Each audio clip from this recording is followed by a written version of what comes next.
Good morning, Patriots and friends. Today we've got a really special ride planned, and in light of Memorial Day weekend and those who served, those who made the ultimate sacrifice, we're going to go somewhere special and shoot some amazing footage for you today. So come along and let's go for an amazing ride today.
Alright friends, well, every good adventure has a snag. So we're here at Fort Sam Houston, and we were supposed to hit the visitor center here behind me and get some passes to allow us to get on any of the military bases here in San Antonio.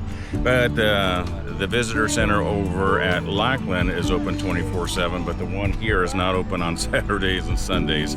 A little misstep. So we're gonna, as a group, we're gonna ride over to Lackland, get some day passes for the military bases, and once we get the passes at Lackland, I'm not sure if we're gonna ride around Lackland or just shoot over to Randolph and start our adventure.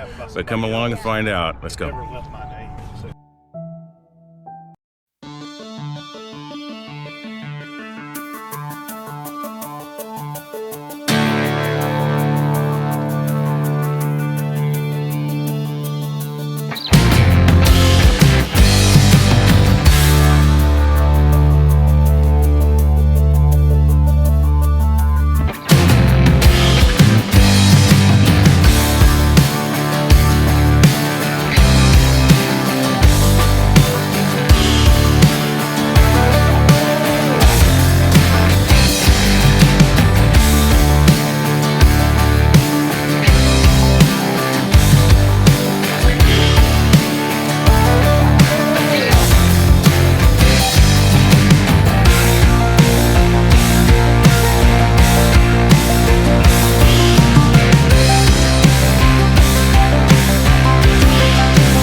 quick so we keep riding, right?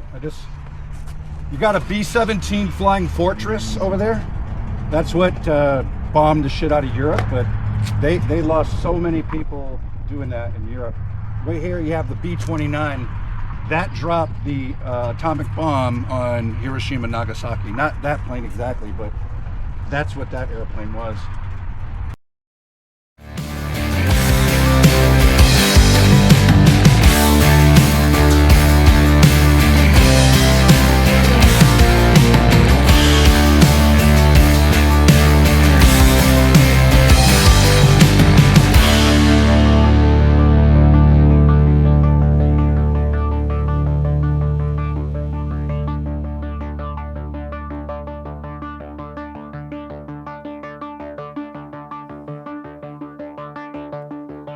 So when we came in the highway, you saw those pretty unique towers on the bridge, right? Yeah. It's the clock tower.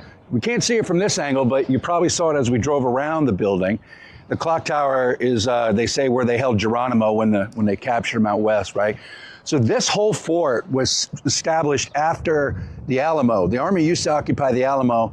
Then I think started construction during the Civil War, and a little bit after, this became the central logistical hub for the expansion westward. We just drove through what's called Infantry Post, and you saw that historic house that's painted red, right? That was Joe Stilwell from World War II. That was his quarters at one point. So he's the most famous resident. That building is open for tours, and it's like a little museum. It's got all period furniture in it and everything like that. But you also got a sense of, remember that long building with the upstairs, downstairs? Yeah, with the white pickets. Yeah, that's where they would pack in the infantry. That was their regimental barracks. That's where all the enlisted would be. And of course, the officers would be in the better houses. But here inside, this was my last active duty job, and I was on what they called the watch, right? You'd have 4 days on, 4 days off, and sometimes nights and sometimes weekends. And we had a big billy club that had all these keys on it. And one of our tasks on a Saturday morning was to go feed the animals. So the post veteran would leave a bag of feed, and we walk out at 7 o'clock, and all those keys on that billy club are rattling, and all the animals start following you, and then you dump it all out, and then they're just like whoop, whoop, whoop, whoop. So that was one of the different. But that key, of course, I'm a curious guy. I take that big ass key ring and I start looking for a key to open up the clock tower, and I found one. So I went up in there. And when you get to the very top, you can find people would write their name in pencil in different places when they would pass through. So it's pretty cool stuff. So Blackhawk, what kind of critters? Squirrels, peacocks, ducks, deer. Peacocks, ducks, and deer. Yep. Okay, the deer. And people say, yeah, they're in there somewhere. They're hanging out. I see peacocks back there, or at least I see one. Yeah, there's one on that electrical box there, and there's one on that far tree. A duck and a peacock. Yep. It's what looks like deer back there. I'm not sure if they're just like little. Yep. So that was infantry post.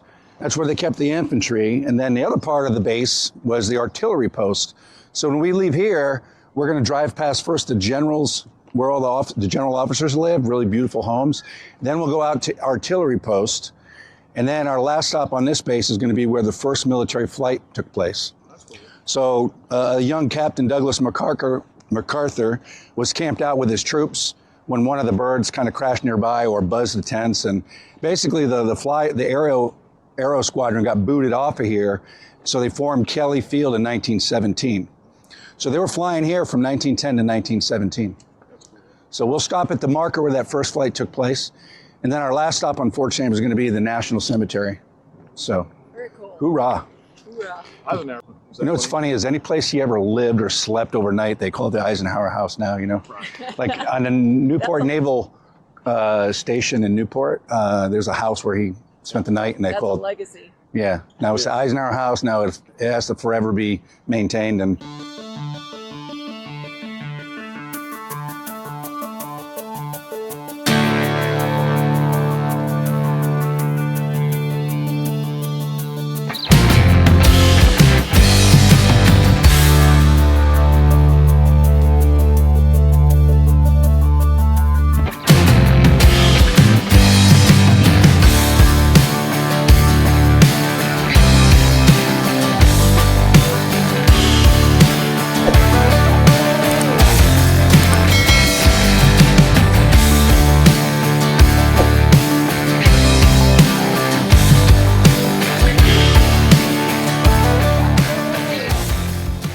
So we're on historic Fort Sam Houston, right? So here is the place where the first military flight by the first military pilot. He wasn't the first, he was the third pilot trained, but it was the first time that the military had taken a military plane with a military pilot and flew it from a military field. So we call this the birthplace of military aviation. So you can see it was a Wright B Flyer, and it had skids. So some of the innovation he came up with is they put wheels on it, and he put a seatbelt in after a couple of close calls, you know. And later on, when we get on to Randolph Air Force Base, there's a really historic wide panoramic shot, shows 3 aircraft in the air over this whole place. And so you'll see where infantry post was and where artillery posts were, right? So Lieutenant George Kelly was the first fatality here, and that's when they booted the Aero Squadron off and they said, go down and start a new field, and that's why we have Kelly Field.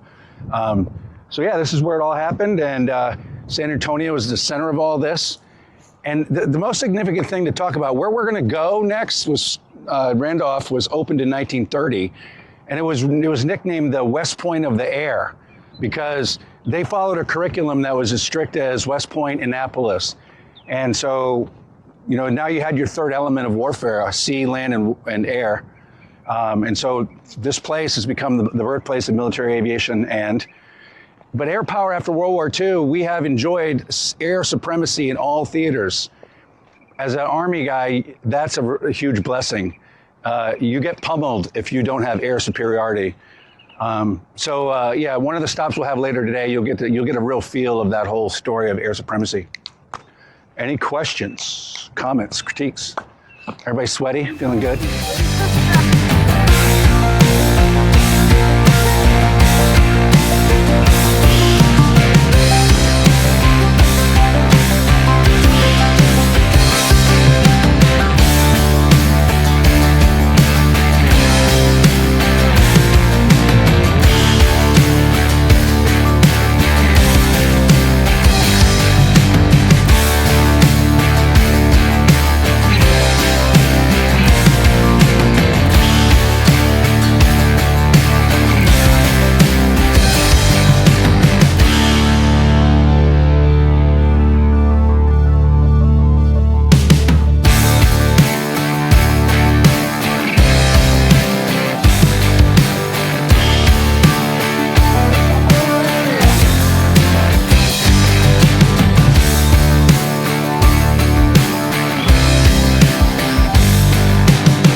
So folks, as we celebrate Memorial Day, this is what it's all about.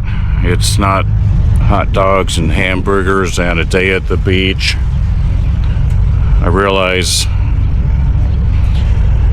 a lot of people turn it into family time, and nothing wrong with that.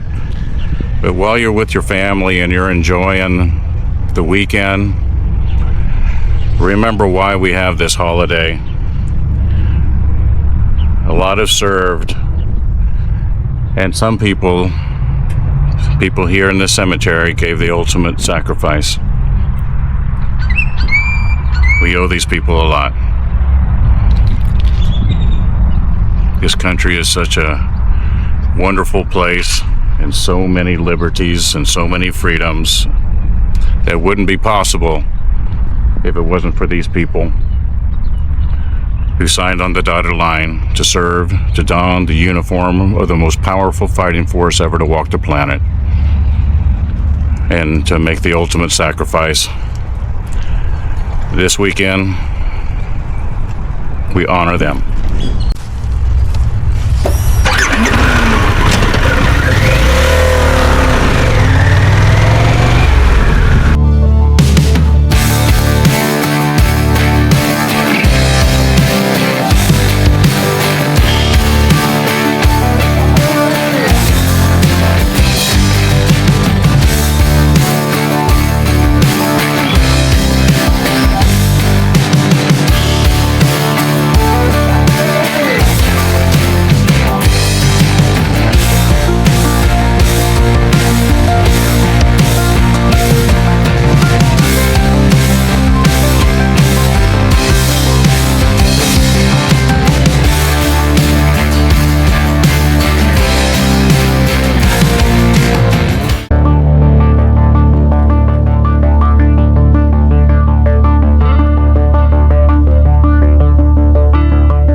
It's amazing. This is Dan's knock.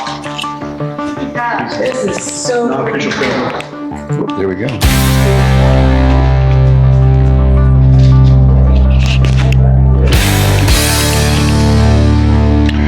This bronze bust was built in 3 pieces and brought to the door and assembled here, you know. But these are, you know, some World War I propellers. We've got some member who has a 4-prop propeller he's traveled around with for 50 years. He reached out and he said, "Hey, I want to give this to you guys." So, but like just like the Stanley Cup, you see these big, beautiful awards there and stuff. Come this way. So we have. In this building, we have probably one of the largest collections of World War I original stuff because our members who founded the organization were all World War I guys. And you know, the last one died in 2008, and a lot of their families give away this stuff to us to keep for safekeeping. So.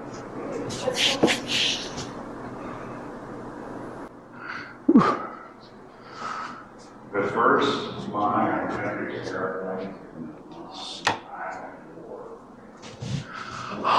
This is our library. We have so many books. We have like World War II books. We have old 8mm videos, camera. We have so much stuff. Look, we just came around this place right here. Yeah, I saw that. That's beautiful. So we have a preservationist. Her job is over there. She uploads all of our history.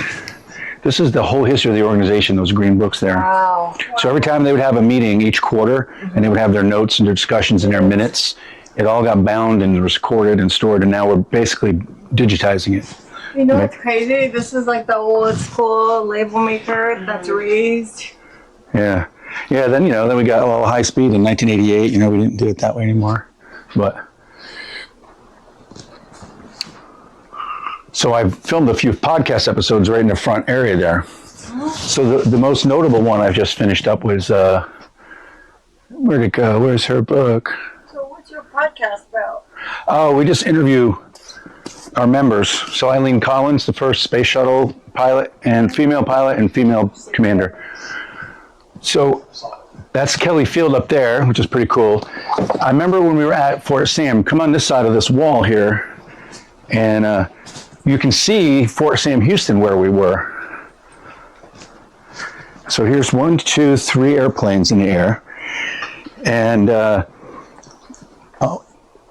this is the quadrangle with our water tower. Oh, that's the old Catholic chapel. So that was built in 1910.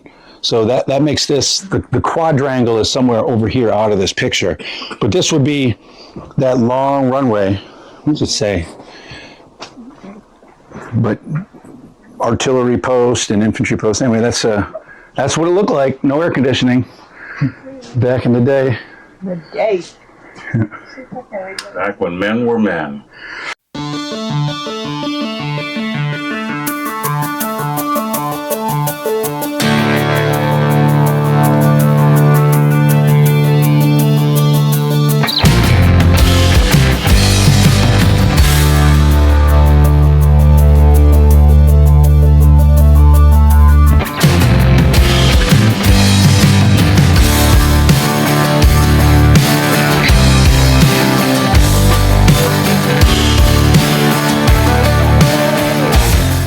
This was the whole Air Force in 1914. And what's very notable is that there'll be a gentleman in our group who knew a guy who hung out with a guy, right? So there are only 2 generations or 2 handshakes removed. But there's a very tall fella here. This, I want to say it's him. No, it's him right here. This guy he was enlisted. He was one of the few enlisted pilots. And he ended up partnering with a flight surgeon in San Diego, and they figured out that they used to think that you had to be a good pilot with good senses to be a good, and they figured out, no, it's the vestibular, it's everything. You've got to have reference to the earth to keep your shit straight. Right. And so his name's William Ocker. He got court-martialed twice because he kept insisting, no, that's not true. You have to do that. And they were like, you're a little crazy. Mm-hmm. And he said later in his career, he said, yeah, I'm the only officer and only pilot in the whole military who has proof that he's sane, because I had 2 psychiatric evaluations, you know. Like Claire Chanel. Okay, we're going to kick off the first Memorial Day meeting of the Bikes Brews Conservative Views back here in the conference room. Then the military in 2005, they came up with a law, a rule, and maybe we can all politic Pete Hisks up to change this. It says that the active duty military can have no affiliation with nonprofits, non-government entities, right? So we used to have, right down the road here is the 4-star headquarters of Air Education and Training Command. And his deputy was a 3-star.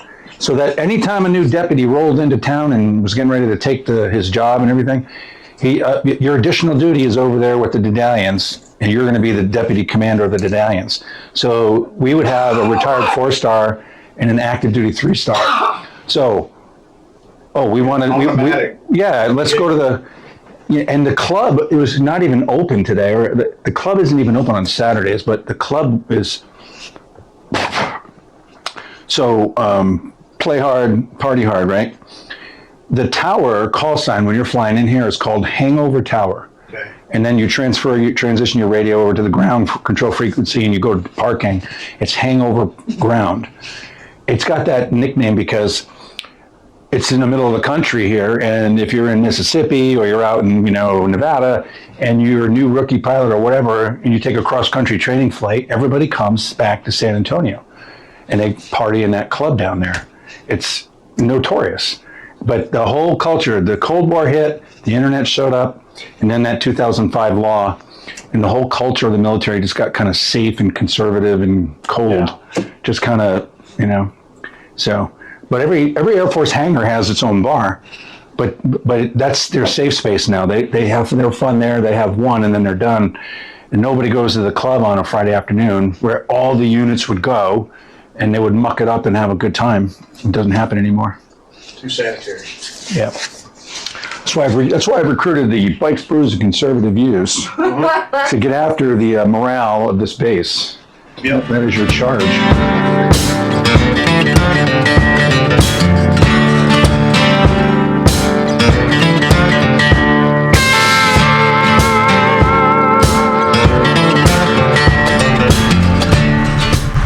Okay, friends and patriots, thanks for coming on a ride with us today, and I hope you're enjoying your Memorial Day weekend and enjoying it with friends and family, and also remembering why we have this holiday.